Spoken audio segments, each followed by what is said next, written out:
Class 9th chapter name practical geometry triangles और इसकी review exercise 17 को हम सॉल्व कर रहे हैं, जिसका क्वेश्चन नंबर 2 जो है इसकी स्टेटमेंट है जी कि multiple choice questions choose the correct answer. यानी कि आपको जो भी स्टेटमेंट दी जाएगी क्वेश्चन नंबर 2 के पार्ट्स में, उस स्टेटमेंट से मुंसलिक 4 जो है वो पॉसिबल आंसर आपको जो है वो बताए जाएंगे, जिनमें से आपने जो दुरुस्त जवाब है उसे पिक करना होगा, उसे टिक करना होगा। ठीक है, तो पार्ट नंबर 8 से हम स्टार्ट करते हैं। इससे पहले पार्ट्स जो हैं वो मैं इससे पिछले वीडियो में डिस्कस कर चुका हूँ।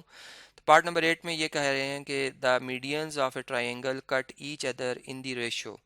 यानी कि ट्राइंगल कोई भी हो, उसके जो मीडियंस होते हैं वो एक दूसरे को कट करते हैं किस रेशो से। तो याद रखें कि वो मीडियंस एक दूसरे को ट्राइसेक्ट करते हैं, यानी 2:1 से जो है वो एक दूसरे को कट कर रहे होते हैं। तो इसमें जो ऑप्शन नंबर सी है वो आएगा, और इस बात को हम यहाँ पर देख भी लेते हैं। ठीक है, मतलब कि अगर फर्ज करें मैं एक ट्राइंगल यहाँ पर ड्रॉ करता हूँ, इस तरीके से मैंने अपनी मर्जी से कोई भी ट्राइंगल ड्रॉ की है। ठीक है, अब देखें मीडियन किस तरह से बनाए जाते हैं कि अगर ये फ़र्ज़ करें ए वर्टेक्स है, ये बी और ये सी है, तो आप ए सी का अगर फ़र्ज़ करें मिड पॉइंट लेते हैं डी, इसको ज्वाइन कर लेंगे बी के साथ। ठीक है, तो एक मीडियन ड्रॉ हो जाएगा। इसी तरीके से अगर आप ए बी का मिड पॉइंट ले लेते हैं ई, इसको ज्वाइन कर लेते हैं सी के साथ, तो ये दूसरा मीडियन ड्रॉ हो जाएगा। ठीक है, और इसी तरह से अगर आप जो है ए और इधर से इसका मिड पॉइंट एफ ले लेते हैं बी सी का, तो ये आपके पास थर्ड मीडियन ड्रॉ हो जाएगा, जिसको हम ए एफ कहेंगे। तो ये तीनों मीडियंस जो होते हैं हमेशा एक ही पॉइंट से पास करते हैं, मतलब ये कॉन्करेंट भी होते हैं। अब देखें यहाँ पर जो हमने ये थ्योरम में भी बात पढ़ रखी है कि जितना ए से जी डिस्टेंस है, ठीक है, जितना ए से जी डिस्टेंस है, अगर उसका हाफ कर लिया जाए तो वो जी से एफ डिस्टेंस के बराबर होता है। यानी कि अगर जी से एफ डिस्टेंस 1 यूनिट होगा या 1 सेंटीमीटर होगा, तो फिर जी से ए जो डिस्टेंस होगा वो 2 सेंटीमीटर होगा। इसी तरह अगर जी से या डी से जी तक अगर ये 1 यूनिट होगा डिस्टेंस, तो फिर जी से बी तक जो डिस्टेंस होगा वो 2 यूनिट्स होगा। सेम अगर ई से जी तक 1 डिस्टेंस है, तो फिर जी से लेकर सी तक 2 यूनिट होगा। यानी ये 1:2 की रेशो से हर मीडियन दूसरे मीडियन को कट कर रहा होता है। इसका प्रूफ भी है बाकायदा इसके ऊपर, कि पूरा थ्योरम है जिसपे हमने ये बात पढ़ रखी है। ठीक है, तो ट्राइसेक्ट बेसिकली हमने ये वहाँ पे पढ़ा था कि ये मीडियंस जो होते हैं एक दूसरे को ट्राइसेक्ट करते हैं। ट्राइसेक्ट का मतलब ही यही होता है कि अगर आप एक कोई लाइन सेगमेंट है, उसको अगर उसके 3 बराबर हिस्से करें, यानी 1 2 और ये 3, अगर 3 इसके इक्वल पार्ट्स कर दिए जाएं, ठीक है, ए से लेकर बी तक लाइन के, तो वो पॉइंट जहाँ पर के यहाँ पर, यानी फ़र्ज़ करें इस तरीके से मैं कहता हूँ कि ये सी पॉइंट है, कि अगर आप ए से सी डिस्टेंस देखें तो वो 1+1 2 यूनिट हो। ठीक है, और उसके कंपैरिजन में अगर सी से बी डिस्टेंस देखा जाए तो वो 1 यूनिट हो, तो हम कहेंगे कि ये जो सी पॉइंट है ये बेसिकली ट्राइसेक्ट कर रहा है ए बी लाइन सेगमेंट को, यानी 2:1 रेशो से डिवाइड कर रहा है, 2:1 रेशो से डिवाइड कर रहा है। तो ये ट्राइसेक्ट का मतलब होता है। तो इस तरीके से हम यहाँ पर ये अंडरस्टैंड कर सकते हैं एमसीक्यू।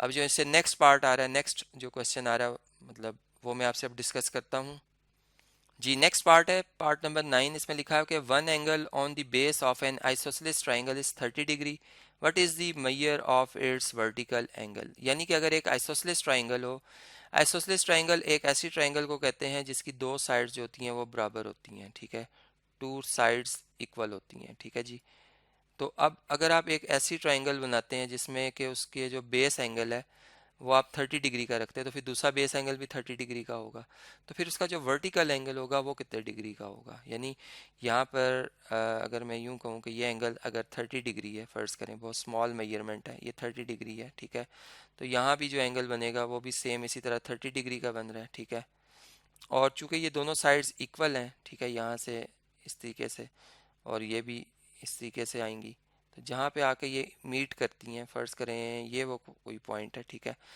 तो इस पॉइंट पे ये जो एंगल बनेगा ये कितना होगा। ठीक है, ये अगर ए वर्टेक्स है, ये बी वर्टेक्स है, तो हम ये जानते हैं कि किसी भी ट्राइंगल में तमाम जो इंटरनल एंगल्स का सम होता है वो हमेशा 180 डिग्री के बराबर होता है। ठीक है, तो हम इस स्टेटमेंट को यहाँ पे यूँ लिखेंगे। अब एंगल ए और बी की मेजरमेंट दोनों 30 डिग्री है। ठीक है, ये भी 30 डिग्री है, ये भी 30 डिग्री है। ठीक है जी, और एंगल जो सी है जो कि वर्टिकल एंगल है वो आपने कैलकुलेट करना है। अब एंगल सी की जो मेजरमेंट आएगी वो कैसे आ जाएगी, 180 डिग्री में से आप माइनस कर देंगे। देखिए 30 + 30 60 होता है, दूसरी तरफ मूव होकर 60 माइनस का 60 हो जाएगा, चूँकि इसका एडिटिव इन्वर्स हमने दोनों तरफ ऐड किया है। तो एंगल सी की जो मेजरमेंट है वो 120 डिग्री आ जाएगी। यानी यहाँ पर जो ऑप्शन नंबर हमारा डी बनता है वो बिल्कुल दुरुस्त ऑप्शन है, हम इससे मार्क कर देंगे। इसी कैसे ये भी प्रॉब्लम हमने सॉल्व की। हम नेक्स्ट प्रॉब्लम चेक करते हैं जी। जी, इसकी स्टेटमेंट ये है कि if the three altitudes of a triangle are congruent then the triangle is dash. यानी कि अगर ऐसी ट्राइंगल हो जिसके तीनों एल्टीट्यूड्स बराबर बने, कॉन्ग्रुएंट बने, मेजरमेंट में उनकी लेंथ बराबर आ रही है, तो देन द ट्राइंगल इज, तो वो ट्राइंगल कौन सी टाइप की हो सकती है। तो याद रखें कि वो ट्राइंगल इक्विलैटरल ट्राइंगल होगी।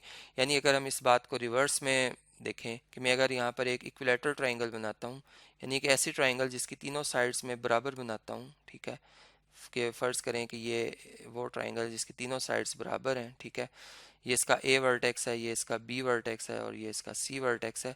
तो फिर देखें आप अगर एल्टीट्यूड ए पॉइंट से हम ड्रॉ करें तो इसके लिए आप ए से अपोजिट साइड पे परपेंडिकुलर थ्रो करेंगे, ठीक है, ए पॉइंट से। तो ये अगर फ़र्ज़ करें यहाँ पे आके बी सी पे 90 का एंगल इस पॉइंट पे बनाता है, ठीक है, तो ए डी इसका एक एल्टीट्यूड है। अब देखें इस ट्राइंगल को आप ट्विस्ट करें, मतलब कि इसको घुमाएं। जब घुमाएंगे तो सी पॉइंट ए की पॉइंट की जगह आ जाएगा, ए बी की जगह आ जाएगा और बी सी की जगह। तो मैंने ट्राइंगल की शेप में कोई फ़र्क नहीं पड़ेगा, सिर्फ रोटेशन आई। अब आप सी से फिर जब दोबारा अल्टीट्यूड मतलब बनाने के लिए परपेंडिकुलर थ्रो करेंगे तो सेम यही लाइन सेगमेंट दोबारा ड्रॉ हो जाएगी, ठीक है। मतलब इसी के ऊपर वो आप यूँ समझ लें कि इसी के ऊपर वो सुपर इम्पोज हो जाएगी या कोइंसाइड करेगी और लेंथ इतनी ही आएगी। और फिर आप रोटेट करते हैं तो अगर बी पॉइंट इधर आता है तब भी आप बी से अगर एल्टीट्यूड ड्रॉ करते हैं अपोजिट साइड पे तो यही इतना ही डिस्टेंस आता है, ठीक है। कहने का मतलब कि तीनों की लेंथ में कोई फ़र्क नहीं आएगा। और ये तभी मुमकिन है जब आप कौन सी टाइप की ट्राइंगल ड्रॉ कर रहे होंगे, इक्विलैटरल टाइप की ट्राइंगल जो है, इक्विलैटरल ट्राइंगल जो है वो ड्रॉ कर रहे होंगे। यानी कि ऐसी ट्राइंगल जिसकी तीनों साइड्स बराबर होंगी, तो जाहिर बात है इसके तीनों एंगल भी 60 डिग्री के होंगे।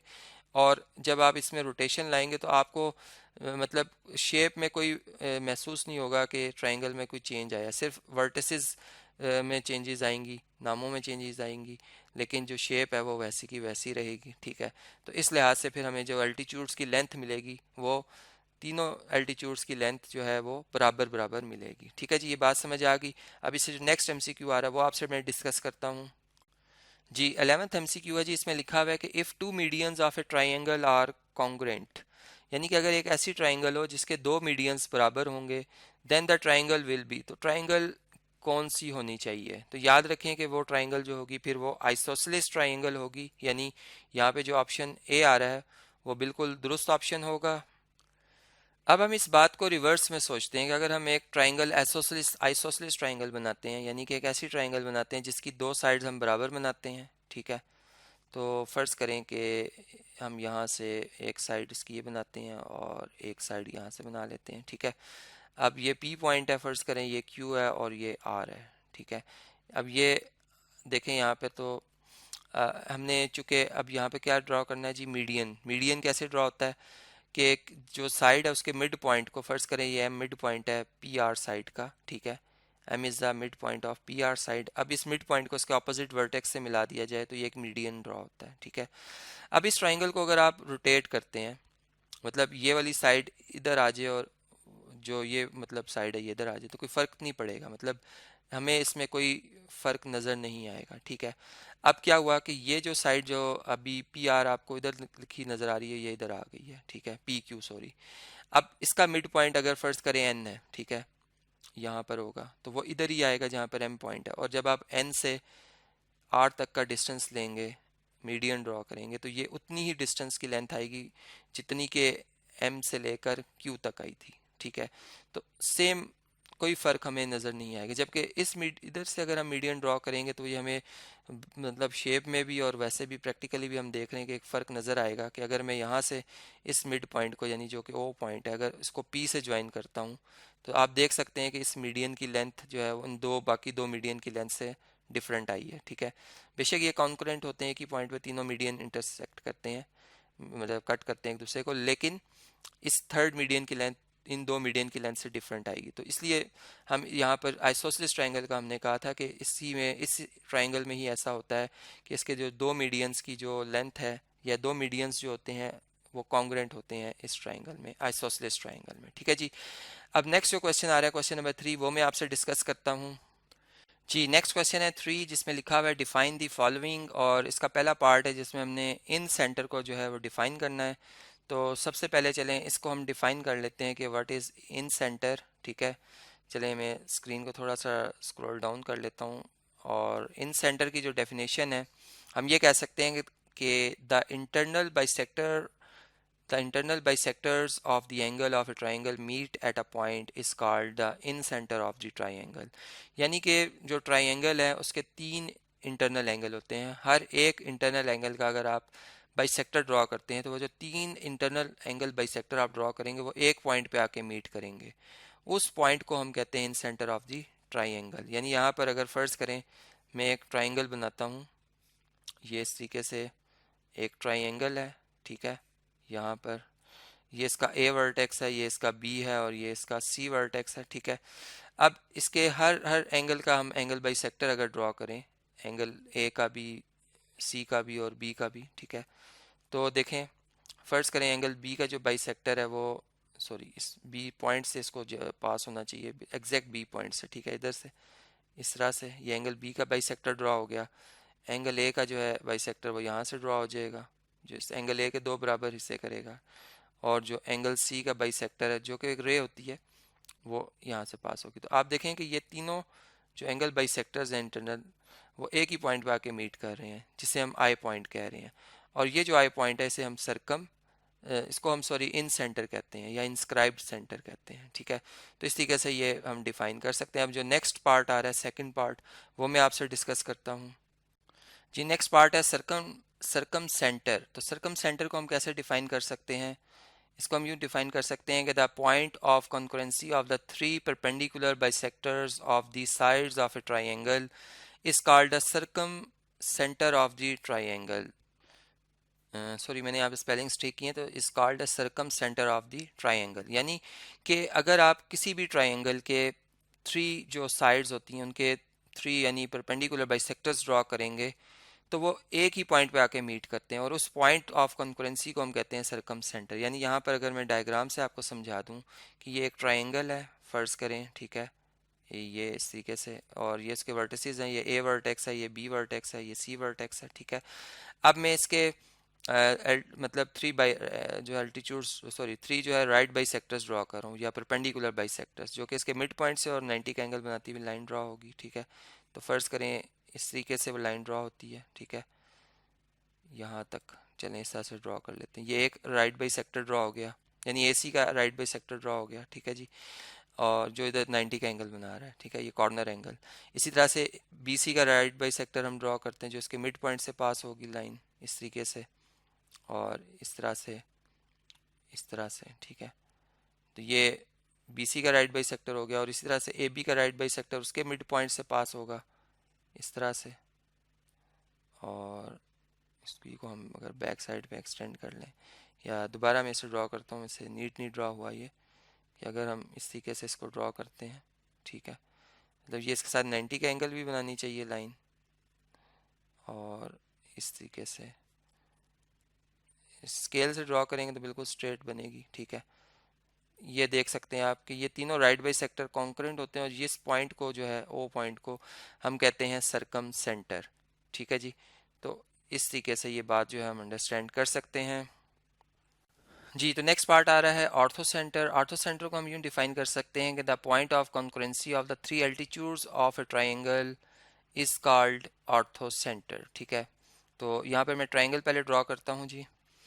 जिस तरह से आप देख रहे हैं कि ये एक ट्राइंगल है ए बी सी। ठीक है, अब इनके जो है एल्टीट्यूड्स हम बनाते हैं, यानी जैसे अगर ए से हमने एल्टीट्यूड बनाना है तो इसके ऑपोजिट साइड पे हम ए से एक परपेंडिकुलर थ्रो करेंगे जो पी सी पे 90 का एंगल बनाएगी लाइन सेगमेंट। ठीक है, तो ये एक एल्टीट्यूड हो गया ए डी। ठीक है, इसी तरीके से बी से अगर हमने एल्टीट्यूड बनाना है तो बी से इसके ऑपोजिट साइड के ऊपर हम परपेंडिकुलर थ्रो करेंगे, तो वो तकरीबन चलें यहाँ पे आके अगर बनाता है ए सी पे 90 का एंगल ई पॉइंट पे, तो ए बी ई जो है एक एल्टीट्यूड हो जाएगा। और अगर हम सी पॉइंट से बनाते हैं एल्टीट्यूड तो बेस को हम रखेंगे ए बी, तो यहाँ से हम सी पॉइंट से एल्टीट्यूड ड्रॉ करेंगे जो ए बी के साथ 90 का एंगल बनाएगा इधर आकर एफ पॉइंट पे, ठीक है। तो आप देखते हैं, आप देख रहे हैं कि ये तीनों जो एल्टीट्यूड्स हैं ये तीनों के तीनों जो है कॉन्करेंट हैं इस पॉइंट के ऊपर, जिसको हम पॉइंट जो है टी कह लेते हैं या कोई भी और पॉइंट कह सकते हैं। तो इस पॉइंट ऑफ कॉन्करेंसी को हम कहते हैं कि ये क्या है, ऑर्थो सेंटर है, ठीक है जी। This is called orthocentre of the triangle. तो इस तरीके से हम इस बात को अंडरस्टैंड कर सकते हैं। अब नेक्स्ट जो डेफिनेशन आ रही है वो है सेंट्राइड की। जी, तो सेंट्राइड जो है इसकी डेफिनेशन ये है कि the point where the three medians of a triangle meet is called the centroid of the triangle. यानी कि एक ट्राइंगल के जो मीडियंस हैं, थ्री मीडियंस जब आप बनाएंगे वो तमाम तीन मीडियन एक पॉइंट पे आकर मीट करेंगे, उस पॉइंट ऑफ कॉन्करेंसी को हम कहते हैं सेंट्राइड। जैसे कि अगर डायग्राम में मैं शो करूँ, ये एक मैंने आइसोसेलेस ट्राइंगल बनाई थी, मतलब एक ऐसी ट्राइंगल जिसकी दो साइड्स मैंने बराबर बनाई थी, ठीक है। इसमें ए सी और जो बी सी साइड है बराबर है, ठीक है। अब इनके मीडियंस मैंने जब बनाए, जैसे बी सॉरी इनके मीडियंस मैं दोबारा ड्रॉ करता हूँ, सॉरी ये मीडियंस नहीं एल्टीट्यूड्स हैं जी। जैसे आप यहाँ पे देख रहे हैं, अब ये ए बी का मिड पॉइंट है ई, तो ई को सी से मिलाया मैंने तो एक मीडियन बन गया। इसी तरह ए सी का मिड पॉइंट है डी, इसको मैंने बी से मिलाया तो दूसरा मीडियन बना। इसी तरह से जो एफ है वो बी सी का मिड पॉइंट है और एफ को मिलाया ए से तो तीसरा मीडियन बना, और तीनों मीडियन एक ही पॉइंट पे इंटरसेक्ट करें। इस पॉइंट जी को जो है हम कहेंगे कि ये सेंट्रॉइड है, और हर मीडियन दूसरे मीडियन को कट करता है 2:1 से, ठीक है ना, ट्राइसेक्ट करता है। तो ये एक इन्फॉर्मेशन थी जो मैंने आपको बताई। अब नेक्स्ट जो पार्ट है वो आपसे डिस्कस करता हूँ जी। नेक्स्ट पार्ट है जी पॉइंट ऑफ कॉन्करेंसी। तो पॉइंट ऑफ कॉन्करेंसी को हम कैसे डिफाइन कर सकते हैं कि थ्री और more than three lines are said to be concurrent if they all pass through the same point. यानी तीन या तीन से ज़्यादा लाइंस जब एक ही पॉइंट से पास कर रही हो तो उन्हें हम कॉन्करेंट कहते हैं, ठीक है। The common point is called point of concurrency of the line. चूंकि हमें पॉइंट ऑफ कॉन्करेंसी का पूछा गया है, तो जहाँ जिस पॉइंट के ऊपर तीनों लाइन पास हो रही हैं उस पॉइंट को हम कहते हैं, वो जो कॉमन पॉइंट आ रहा है उसे हम कहते हैं point of concurrency of the lines. यानी कि फॉर एग्जांपल अगर मैं यहाँ पर एक लाइन ड्रॉ करता हूँ, ठीक है, ये एल है, ठीक है, एल लाइन है। अब मैं एक और लाइन ड्रॉ करता हूँ, एक डिफरेंट कलर यूज़ करता हूँ मैं इसके लिए, चले मैंने इसके लिए एम जो है उसको मैं लाइन कह रहा हूँ कि ये लाइन एम है, ठीक है। और अब एक और लाइन हम ड्रॉ करते हैं जो कि इनके कॉमन जो पॉइंट ऑफ जो इनका इंटरसेक्शन है इधर से पास हो, ठीक है। फर्ज करें वो लाइन जो है ये वाली लाइन है, ठीक है। चूँकि यहाँ पर स्ट्रेट रखना ज़रूरी था, मैंने इसको इस तरीके से ड्रॉ किया, ठीक है। अब आप देख सकते हैं कि ये थ्री लाइंस हैं जो कि एक ही पॉइंट से पास कर रही हैं, और ये जो पॉइंट पी आया हमारे पास, इस पी पॉइंट को हम कहेंगे ये है पॉइंट ऑफ कॉन्करेंसी, ठीक है, पॉइंट ऑफ कॉन्करेंसी, ठीक है जी। तो इस तरीके से हम जो यह डेफिनेशन है इसको अंडरस्टैंड कर सकते हैं।